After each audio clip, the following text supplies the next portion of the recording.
तो चलिए आज हम लोग कक्षा 12वीं का इकोनॉमिक्स यानी कि अर्थशास्त्र का टॉप 25 क्वेश्चन को देखने वाले हैं। इसके पहले भी बहुत सारे वीडियो बना चुके हैं इकोनॉमिक्स का, आप लोग उसको भी देखना चाहते हैं तो देख लीजिएगा। और हाँ फ्रेंड, अगर वीडियो अच्छा लगे तो लाइक कर दीजिएगा, चैनल को सब्सक्राइब कर लीजिएगा। चलिए, अगर आपको इसका पीडीएफ चाहिए या फिर कोई भी नोट्स चाहिए, पीडीएफ चाहिए, तो आप लोग टेलीग्राम या फिर व्हाट्सएप ग्रुप दोनों में से किसी को भी ज्वाइन कर लीजिएगा। वहाँ पे आपको इसका मिल जाएगा पीडीएफ। चलिए, आप लोग आंसर बताइएगा फटाफट से, क्या हो जाएगा राइट आंसर। चलिए, 1 नंबर क्वेश्चन का बताइएगा। उपयोगिता का संबंध होता है, किससे होता है उपयोगिता का संबंध? लाभदायकता से, नैतिकता से, मानव आवश्यकता की पूर्ति से, या फिर इनमें से सभी से। बताइए कि उपयोगिता का संबंध होता है, ये किससे होता है? तो आपको राइट आंसर हो जाएगा इनमें से सभी से, यानी कि option number D right answer हो जाएगा 1 नंबर का। चलिए, दूसरा नंबर बताइएगा। दूसरा नंबर क्या बोल रहा है? वो कौन सा समय है जिससे उत्पादन के सभी साधन परिवर्तित किए जा सकते हैं? बताइए कि वो कौन सा समय है जिससे उत्पादन के सभी साधन को परिवर्तित किया जा सकता है? अल्पकाल है, या फिर दीर्घकाल है, या फिर अति दीर्घकाल है, या फिर ये तीनों है? बताइए वो कौन सा समय है जिसमें उत्पादन के सभी साधन परिवर्तित किए जा सकते हैं? तो ये आपका दीर्घकाल है, यानी कि option number B right answer हो जाएगा 2 नंबर का। चलिए, तीसरा नंबर बताइएगा। तीसरा नंबर क्या बोल रहा है? अल्पकालीन उत्पादन की दशा में एक विवेकशील उत्पादक किस अवस्था तक उत्पादन करना पसंद करेगा? बताइए कि अल्पकालीन उत्पादन की दशा में एक विवेकशील उत्पादक किस अवस्था तक उत्पादन करना पसंद करेगा? प्रथम अवस्था तक, द्वितीय अवस्था तक, या फिर तृतीय अवस्था तक, या फिर इनमें से कोई नहीं? बताइए कौन सा राइट आंसर हो जाएगा? प्रथम अवस्था तक, या फिर द्वितीय अवस्था तक, या फिर तृतीय अवस्था तक, या फिर इनमें से कोई अवस्था में नहीं? तो इसका राइट आंसर हो जाएगा द्वितीय अवस्था में, यानी कि option number B right answer हो जाएगा 3 नंबर का। चलिए, चौथा नंबर बताइएगा। दीर्घकालीन उत्पादन फलन का संबंध निम्न किससे है? दीर्घकालीन उत्पादन फलन का संबंध निम्न में से किससे है? मांग के नियम से, उत्पादी वृद्धि नियम से, या फिर पैमाने के प्रतिफल नियम से, या फिर मांग की लोच से? दीर्घकालीन उत्पादन फलन का संबंध निम्न में से किससे है? तो इसका राइट आंसर हो जाएगा आपका पैमाने के प्रतिफल नियम से, यानी कि option number C right answer हो जाएगा 4 नंबर का। चलिए, 5वां नंबर बताइएगा। उत्पादन फलन में उत्पादन किसका फलन है? उत्पादन फलन में उत्पादन किसका फलन है? वस्तु की कीमत का, उत्पत्ति के साधनों का, या फिर समय अवधि का, या फिर इनमें से सभी का? बताइए कि उत्पादन फलन में उत्पादन किसका फलन है? तो आपका राइट आंसर हो जाएगा वस्तु की कीमत का, यानी कि option number A right answer हो जाएगा 5 नंबर का। चलिए, 6 नंबर बताइएगा। 6 नंबर क्या बोल रहा है? विलासिता वस्तुओं की मांग क्या है? विलासिता वस्तुओं की मांग बेलोचदार होती है, लोचदार होती है, या फिर अत्यधिक लोचदार होती है, या फिर पूर्णतः बेलोचदार होती है? बताइए क्या हो जाएगा राइट आंसर? विलासिता वस्तुओं की मांग आपका अत्यधिक लोचदार होती है, यानी कि option number C right answer हो जाएगा। चलिए, 7वां नंबर बताइएगा। आवश्यक वस्तुओं की मांग की लोच होती है। आवश्यक वस्तुओं की मांग की लोच होती है, क्या होती है? शून्य, असीमित, इकाई से अधिक, या फिर इकाई से कम? आवश्यक वस्तुओं की मांग की लोच क्या होती है? शून्य होती है, या फिर असीमित होती है, या फिर इकाई से अधिक होती है, या फिर इकाई से कम होती है? बताइए क्या हो जाएगा राइट आंसर? तो ये शून्य होती है, यानी कि option number A right answer हो जाएगा। चलिए, 8 नंबर बताइएगा। 8 नंबर क्या बोल रहा है? मांग की लोच को प्रभावित करने वाले घटक कौन से हैं? मांग की लोच को प्रभावित करने वाले घटक कौन से हैं? वस्तु की प्रकृति, कीमत स्तर, आय स्तर, या फिर इनमें से सभी? मांग की लोच को प्रभावित करने वाले घटक कौन से हैं? वस्तु की प्रकृति, कीमत स्तर, आय स्तर, या फिर इनमें से सभी? तो इसका राइट आंसर हो जाएगा आपका इनमें से सभी, यानी कि option number D right answer हो जाएगा। चलिए, 9 नंबर बताइएगा। 9 नंबर क्या बोल रहा? मांग की लोच मापने के लिए प्रतिशत या अनुपातिक रीति का प्रतिपादन किसने किया? मांग की लोच मापने के लिए प्रतिशत या अनुपातिक रीति का प्रतिपादन किसने किया? मार्शल ने, फ्लक्स ने, हिग्स ने, या फिर इनमें से कोई ने नहीं? बताइए, मांग की लोच मापने के लिए प्रतिशत या अनुपातिक रीति का प्रतिपादन किसने किया था? तो इसका प्रतिपादन आपका फ्लक्स ने किया था, यानी कि option number B right answer हो जाएगा। चलिए, 10 नंबर बताइएगा। गिफिन वस्तुओं के लिए कीमत मांग की लोच होती है। गिफिन वस्तुओं के लिए कीमत मांग की लोच क्या होती है? ऋणात्मक होती है, धनात्मक होती है, या फिर शून्य होती है, या फिर इनमें से कोई नहीं होती है? गिफिन वस्तुओं के लिए कीमत मांग की लोच क्या होती है? तो ये धनात्मक होती है, यानी कि option number B right answer हो जाएगा। चलिए, 11 नंबर बताइएगा। 11 नंबर क्या बोल रहा है? आय बढ़ने पर उपभोक्ता किन वस्तुओं की मांग घटा देता है? आय बढ़ने पर उपभोक्ता किन वस्तुओं की मांग घटा देता है? निम्न कोटि की वस्तुओं की, या फिर सामान्य वस्तुएं की, या फिर गिफिन वस्तुएं की, या फिर ए और बी दोनों। बताइए आय बढ़ने पर उपभोक्ता किन वस्तुओं की मांग को घटा देता है? तो इसका राइट आंसर हो जाएगा आपका गिफिन वस्तुओं को, यानी कि option number C right answer हो जाएगा। चलिए 12 नंबर बताइएगा। 12 नंबर क्या बोल रहा है? किसी समान वस्तु की मांग वक्र की ढाल होती है। किसी समान वस्तु की मांग वक्र की ढाल होती है, ऋणात्मक होती है, धनात्मक होती है, शून्य होती है, या फिर अपरिभाषित होती है। किसी सामान्य वस्तु की मांग वक्र की ढाल होती है, क्या होती है? तो ये ऋणात्मक होती है, यानी कि option number A right answer हो जाएगा 12 नंबर का। चलिए 13 नंबर बताइएगा। मांग में परिवर्तन का कौन सा कारण है? मांग में परिवर्तन का कौन सा कारण है?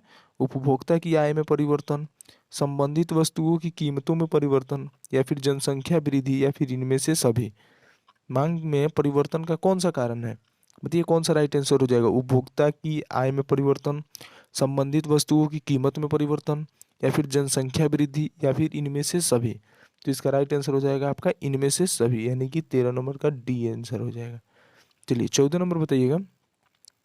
14 नंबर क्या बोल रहा है? कॉफी के मूल्य में वृद्धि होने से चाय की मांग क्या होती है? बढ़ती है, या घटती है, या फिर स्थिर रहती है, या फिर इनमें से कोई नहीं।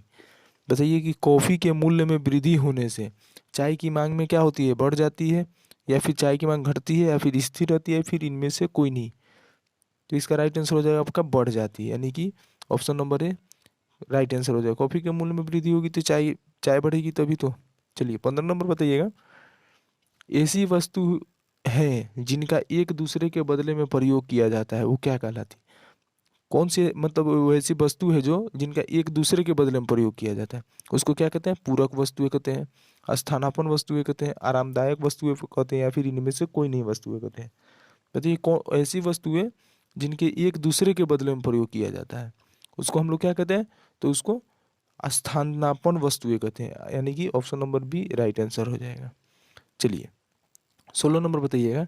मांग वक्र की समानांतर ढाल होती है। मांग वक्र की समानांतर ढाल क्या होती है? बाएं से दाएं ऊपर की ओर, बाएं से दाएं नीचे की ओर, एक्स अक्ष के समांतर, या फिर वाई अक्ष के समांतर। बताइए मांग वक्र की समानांतर ढाल क्या होती है? तो इसका राइट आंसर हो जाएगा आपका बाएं से दाएं नीचे की ओर, यानी कि option number B right answer हो जाएगा। चलिए 17 नंबर बताइएगा। 17 नंबर क्या बोल रहा है? मांग में कौन सा तत्व निहित होना आवश्यक है? मांग में कौन सा तत्व निहित होना आवश्यक है? वस्तु की इच्छा, एक निश्चित मूल्य, साधन व्यय करने की तत्परता, या फिर इनमें से सभी। मांग में कौन सा तत्व निहित होना आवश्यक है? तो आपका इनमें से सभी का होना आवश्यक है, यानी कि option number D right answer हो जाएगा 17 नंबर का। चलिए 18 नंबर बताइएगा। जब सीमांत उपयोगिता ऋणात्मक होती है तब कुल उपयोगिता क्या होती है? अधिकतम होती है, या फिर घटने लगती है, या फिर घटती दर से बढ़ती है, या फिर इनमें से कोई नहीं। जब सीमांत उपयोगिता ऋणात्मक होती है तब कुल उपयोगिता क्या होती है? अधिकतम होती है, घटने लगती है, घटती दर से बढ़ती है, या फिर इनमें से कोई नहीं। तो इसका राइट आंसर हो जाएगा घटने लगती है, यानी कि option number B right answer हो जाएगा। चलिए 19 नंबर बताइएगा। 19 नंबर क्या बोल रहा है? उपभोक्ता का संतुलन उस बिंदु पर होता है जब सीमांत उपयोगिता बराबर मूल्य होता है, सीमांत उपयोगिता से मूल्य बड़ा होता है, या फिर सीमांत उपयोगिता से छोटा मूल्य होता है, या फिर इनमें से कोई नहीं। बताइए उपयोगिता का संतुलन उस बिंदु पर होता है जब क्या होता है? सीमांत उपयोगिता से बराबर मूल्य होता है, या फिर सीमांत उपयोगिता से बड़ा मूल्य होता है, या फिर सीमांत उपयोगिता से छोटा मूल्य होता है, या फिर इनमें से कोई नहीं होता है। तो इसका राइट आंसर हो जाएगा आपका सीमांत उपयोगिता बराबर मूल्य होता है, यानी कि option number A right answer हो जाएगा। चलिए 20 नंबर बताइएगा। उपयोगिता का करावाचक सिद्धांत किसने दिया? उपयोगिता का करावाचक सिद्धांत किसने दिया? मार्शल ने, पीगू ने, या फिर हिक्स एवं एलन ने, या फिर रिकार्डो ने। बताइए कौन सा राइट आंसर हो जाएगा? उपयोगिता का करावाचक सिद्धांत किसने दिया? तो इसका करावाचक सिद्धांत हिक्स एवं एलन ने दिया, यानी कि option number C right answer हो जाएगा। चलिए 21 नंबर बताइएगा। परिवर्तनशील अनुपातों का नियम संबंधित है। परिवर्तनशील अनुपातों का नियम संबंधित है किससे? दीर्घकाल से, अल्पकाल से, या फिर अल्पकाल एवं दीर्घकाल दोनों से, या फिर अति दीर्घकाल से। परिवर्तनशील अनुपातों का नियम संबंधित है किससे संबंधित है? तो ये आपका अल्पकाल से संबंधित है, यानी कि option number B right answer हो जाएगा। चलिए 22 नंबर बताइएगा। अवसर लागत का वैकल्पिक नाम क्या है? अवसर लागत का वैकल्पिक कल नाम क्या है? आर्थिक लागत, संतुलन लागत, सीमांत लागत या फिर औसत लागत। औसत लागत का वैकल्पिक नाम क्या है? इसका वैकल्पिक नाम है आर्थिक लागत, यानी कि option number A right answer हो जाएगा 22 नंबर का। चलिए 23 नंबर बताइएगा। 23 नंबर क्या बोल रहा है? उत्पादन की 5 इकाइयों की औसत स्थिर लागत 20 रुपये है। उत्पादन की 5 इकाइयों की औसत स्थिर लागत 20 रुपये है और 5 इकाई की औसत परिवर्ती लागत 40 रुपये है। समझिएगा, 5 इकाइयों की औसत स्थिर लागत 20 रुपये है और 5 इकाइयों की औसत परिवर्ती लागत 20 रुपये है। तो बताना कि 5 इकाइयों की औसत लागत कितनी है? 20 रुपये है, 40 रुपये है या फिर 56 रुपये या फिर 60 रुपये है। तो इसका राइट आंसर हो जाएगा आपका 60 रुपये है, यानी कि option number D right answer हो जाएगा। चलिए 24 नंबर बताइएगा। औसत लागत वक्र का आकार होता है। औसत लागत वक्र का आकार क्या होता है? यू अक्षर जैसा, समकोणीय, अति परवलय जैसा या फिर एक्स अक्ष के समांतर रेखा या फिर इनमें से कोई नहीं। बताइए औसत लागत वक्र का आकार कैसा होता है? तो इसका आकार यू अक्षर जैसा होता है, यानी कि option number A right answer हो जाएगा। चलिए 25 नंबर बताइएगा। निम्नलिखित में कौन स्थिर लागत नहीं है? निम्नलिखित में कौन स्थिर लागत नहीं है? बीमे की प्रीमियम, ब्याज, कच्चे माल की लागत, फैक्ट्री का किराया। निम्नलिखित में कौन स्थिर लागत नहीं है? तो ये ब्याज है, यानी कि option number B right answer हो जाएगा 25 नंबर का। चलिए और बहुत सारे सेट आने वाले हैं फ्रेंड, आप लोग उसको भी देख लीजिएगा। चैनल को सब्सक्राइब कर लीजिएगा, बेल आइकन जरूर प्रेस कर लीजिएगा ताकि वीडियो का नोटिफिकेशन आपको मिलता रहेगा। और हाँ फ्रेंड, अगर आपको पीडीएफ चाहिए तो आप लोग टेलीग्राम चैनल ज्वाइन कर लीजिएगा, वहाँ पे आपको इसका पीडीएफ मिल जाएगा। आप लोग टेलीग्राम पे जाके सर्च भी कर सकते हैं 12th आर्ट्स बाय वीके, तो आ जाएगा, चैनल ऊपर ही आ जाएगा। और हाँ, अगर आपको लिंक चाहिए तो डिस्क्रिप्शन में लिंक दिया गया है, वहाँ से आप लोग ज्वाइन कर सकते हैं। और हाँ friend, like subscribe and share जरूर कर दीजिएगा। ओके फ्रेंड, फिर मिलते हैं अगले वीडियो में, तब तक के लिए बाय बाय।